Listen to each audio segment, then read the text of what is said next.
Thank you so much. ये है राज Shamani clips channel, इसे सब्सक्राइब कर लो अगर आप ऐसी ही और क्लिप्स देखना चाहते हैं जो आपको एक बेहतर लीडर बनने में हेल्प करती है। जब आप कंट्रीज देखते हो राइट, कुछ टाइम तक कंट्रीज, बड़ी बड़ी कंट्रीज की हमने बात कर ली, अब छोटी कंट्रीज की बात करते हैं। तो बड़ी कंट्रीज में हर थोड़े टाइम में हमने देखा है कि वहाँ पे एक मूवमेंट चलता है जहाँ पे वो कंट्री टूटने की बात होती है राइट। जैसे पहले पाकिस्तान में हुआ, वो बांग्लादेश हो गया, फिर उसके बाद अभी पाकिस्तान में वापस बलूचिस्तान के ऊपर कुछ होने लगा, फिर इंडिया के ऊपर, इंडिया में अभी खालिस्तान के ऊपर वो बन रहा है। These are very sensitive topics.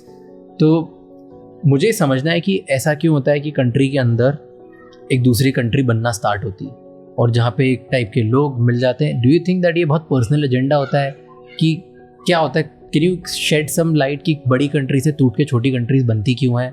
क्या उनका रीज़न होता है और क्या वो सक्सीड होती है और क्या बड़ी कंट्रीज़ को अलाउ करना चाहिए इन सब के? ये जिस बड़ा कॉम्प्लिकेटेड इशू है, क्योंकि हर देश के अपने लोकल कॉन्टेक्स्ट होते हैं और उस कॉन्टेक्स्ट में उसको किस तरह से समझा जाए। पाकिस्तान में तो शुरू से ही कहा जाता था it's a very artificial country. अगर आपके पास दो धड़ हैं आपके जो अलग अलग हैं, वो कैसे आप उसको संजो के रख सकते हैं? ये सवाल जब से पैदा हुआ था पाकिस्तान तब से किया जा रहा था। फिर जिस तरह से ट्रीटमेंट हुआ बंगाली मुस्लिम्स का, उसको लेकर जो एक धारणा बनी और जो एक रेबेलियन आया, तो उसमें देखिए स्टेट बिल्डिंग जो एक्सरसाइज होती है, नेशन बिल्डिंग, ये बड़ी कॉम्प्लिकेटेड है। और पोस्ट कॉलोनियल नेशंस जो हैं, जो कॉलोनियलिज्म के बाद बने, उसमें कई बार ऐसी समस्याएं आई जिसमें कि सारे स्टेक होल्डर्स उस नेशन बिल्डिंग एक्सरसाइज में उतनी पूरी तरह इन्वॉल्व नहीं रहे। तो उनको ऐसा लगता, कई बार ऐसा हुआ कि उन्होंने कहा कि भाई हमको तो आप अलग बना दीजिए। जैसे हम कश्मीर की भी बात करें तो कश्मीर में जब मूवमेंट शुरू हुआ तो उसमें बाहर से उसको सपोर्ट मिला और इंटरनली उसमें ये लगा कि भाई हम तो अलग हैं, हमारी आइडेंटिटी अलग है, तो हम यहाँ क्यों हैं। तो वो जो एक नेशन बिल्डिंग की एक्सरसाइज होती है वो काफ़ी देर तक उसमें, मतलब वो बड़ी लंबी और प्रोलॉन्ग्ड उसमें चैलेंजेस होते हैं। ये चैलेंजेस पोस्ट कॉलोनियल में अगर आप हटा दें, कनाडा में फॉर एग्जांपल, वहाँ क्वेबेक जो है नेशन है, वहाँ पर भी बड़ा चैलेंज है कि वो अलग होना चाहते हैं। ब्रिटेन में स्कॉटलैंड है, वो अलग होना चाहता है, इंडिपेंडेंट वो बनना चाहता है। सबके अपने अपने अलग अलग रीजंस हैं। कुछ आइडेंटिटी की वजह से होना चाहते हैं। स्कॉटलैंड को ऐसा कभी कभी ऐसा लगता है, स्कॉटिश वहाँ पे जो निवासी हैं उन लोगों को, खासकर स्कॉटिश जो इंडिपेंडेंस चाहते हैं, उनको लगता है कि जो रिसोर्सेज है उनका फेयर डिस्ट्रीब्यूशन नहीं होता।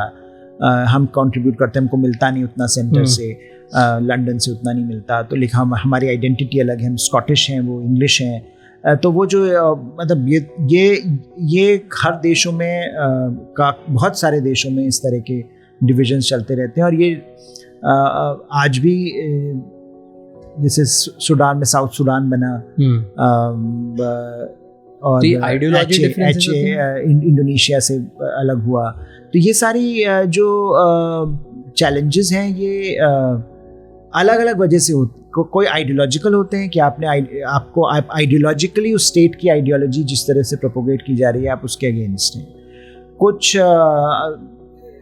रिसोर्स डिबेट्स होती हैं कि आपने रिसोर्स आपको नहीं मिल रहा है। कोई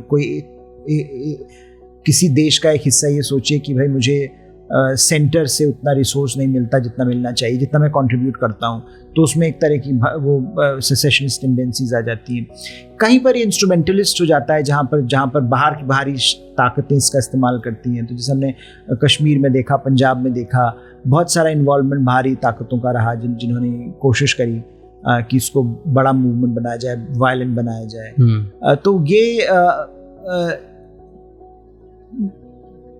क्योंकि नेशन, एक ऑथर है बेनेडिक्ट एंडरसन, उन्होंने एक किताब लिखी थी, उसमें कहा था कि nation is an imagined community, कि वो एक इमेजिनेशन है। जो लोग उस देश में रहते हैं वो किसी कारणवश उस देश को या उसकी आइडेंटिटी को एब्जॉर्ब करते हैं। तो वो कारण को डिफाइन करने के लिए कई मीन्स हो सकते हैं। टेक्नोलॉजी एक रीज़न हो सकता है कि आप, जब उन्होंने एक एग्जांपल दिया था जो अपनी किताब में उन्होंने न्यूज़पेपर्स का दिया था, जब न्यूज़पेपर की टेक्नोलॉजी आई तो किस तरह से एक आइडेंटिटी बनी लोगों के बीच में, एक पर्टिकुलर नेशन को लेकर। तो वो और वो अलग अलग तरीक़ों से आप समझ सकते हैं।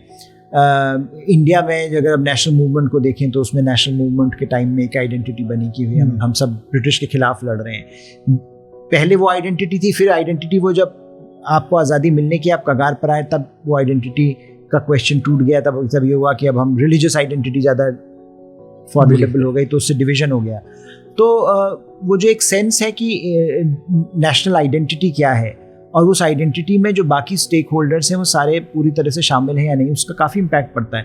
तो वो मुझे लगता है तो बहुत लंबा इसमें चैलेंज रहता है हर देश के लिए, खासकर हिंदुस्तान जैसे देश के लिए, जिसमें कि इतनी ज़्यादा डाइवर्सिटी है कि इसको मैनेज करना ही अपने आप में एक बड़ा टास्क है। तो आप कैसे एक नेशनल आइडेंटिटी क्रिएट कर पाएंगे जिसमें कि सभी लोगों को लगे कि वो इसमें साथ हैं, इस नेशन बिल्डिंग एक्सरसाइज में साथ हैं।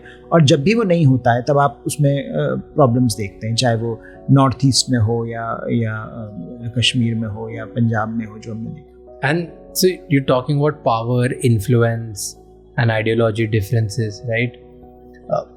टेल मी कि टेररिज्म कितना बड़ा थ्रेट है अभी इंडिया के लिए, क्योंकि जो आईसिस हो रहा है, दैट मूवमेंट वो बढ़ते जा रहा है, उनकी बॉर्डर्स बढ़ते जा रही है, वो बड़ा बनते जा रहे हैं। एंड देन तालिबान ने अफगानिस्तान पे आ गए, राइट? तो ये सारा ये आइडियोलॉजी, इन्फ्लुएंस, रिलीजन, 50 चीज़ों को मिल के ये खुद एक इमेजिन नेशन खुद में बनते जा रहे हैं in one of a kind, right?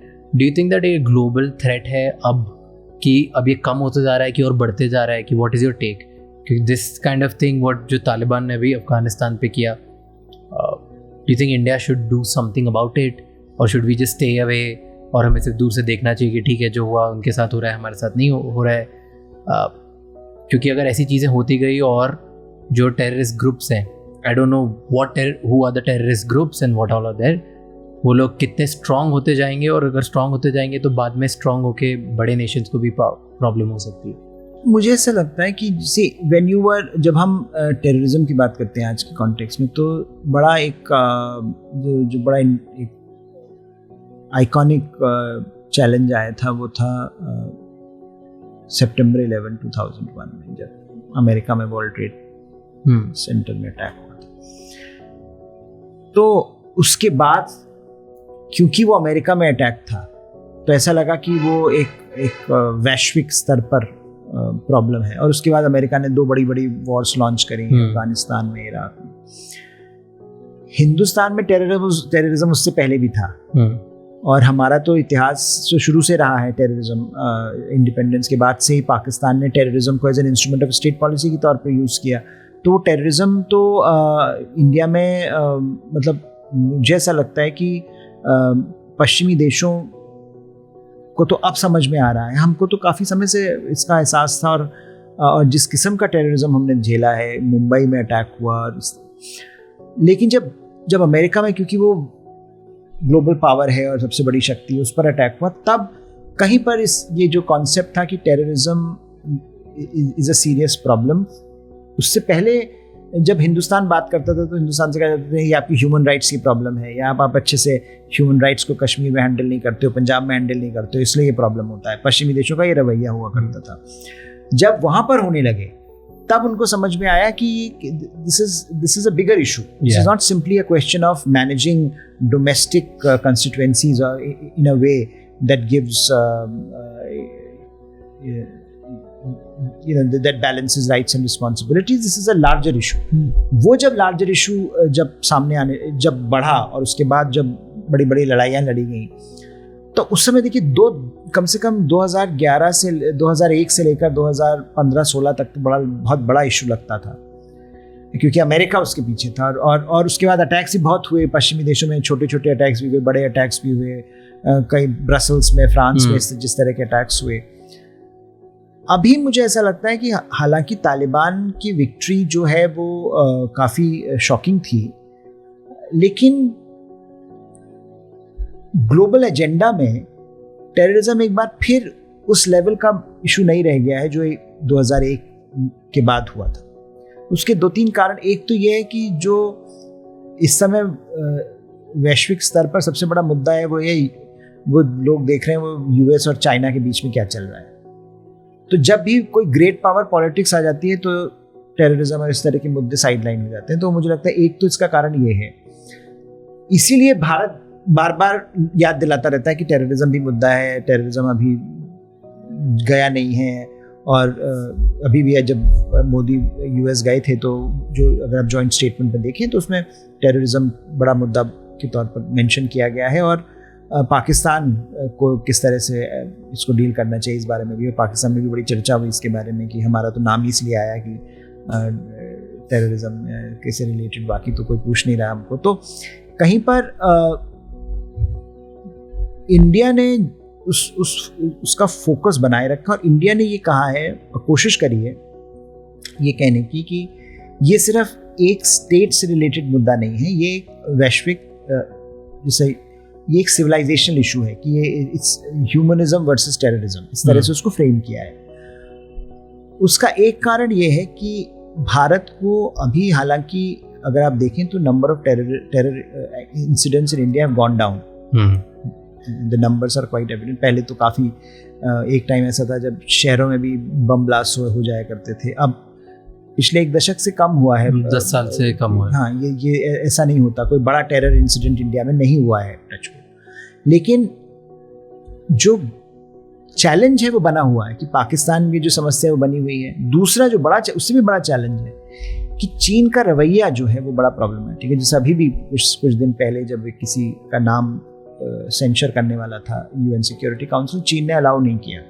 तो चीन का जो पाकिस्तान के साथ जो रिलेशनशिप है उसमें जब भी इस तरह के मुद्दे उठाए जाते हैं और किसी को आपको ऑस्ट्रेसाइज करना है, किसी पर सैंक्शन लगाना है, तो चीन ये कोशिश करता है कि अगर वो भारत से रिलेटेड है तो उसको वहाँ पर नहीं सपोर्ट दे, क्योंकि वो उसके पास परमानेंट मेंबरशिप है, वो ऐसा कर सकता है, कभी वीटो कर देता है, कभी कहता है ज़्यादा इन्फॉर्मेशन दे दो, ये सब करके वो अपना खेल खेलता रहता है। तो वो जो भारत के लिए वो भी समस्या इसलिए बनी हुई है कि हालांकि अब पाकिस्तान तो इस समय खुद ही अपने आप से जूझ रहा है।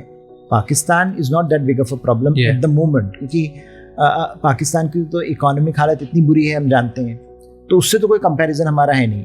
लेकिन वैश्विक स्तर पर ये मुद्दा भारत बनाए रखना चाहता है क्योंकि इसके ग्लोबल इम्प्लीकेशंस हैं।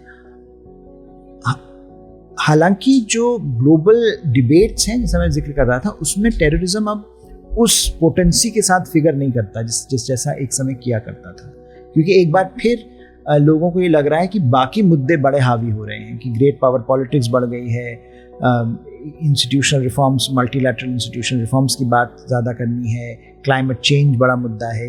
ये सारे मुद्दे जो ग्लोबल एजेंडा में ऊपर आ गए हैं और टेररिज्म कहीं पर नीचे चला गया है। तो टेररिज्म हालांकि अभी भी अफ्रीका के कई देशों में आप सुनते रहते हैं, मिडल ईस्ट में कभी बीच में टेररिज्म उठता रहता है, लेकिन उस तरह से इसका जिक्र नहीं होता जैसा एक समय हुआ करता था, खासकर 9/11। थैंक यू ये क्लिप को एंड तक देखने के लिए। राजमानी क्लिप्स चैनल को सब्सक्राइब कर लो अगर आपको और भी मज़ेदार इसी तरह की क्लिप्स देखनी है आपकी फीड पे डेली।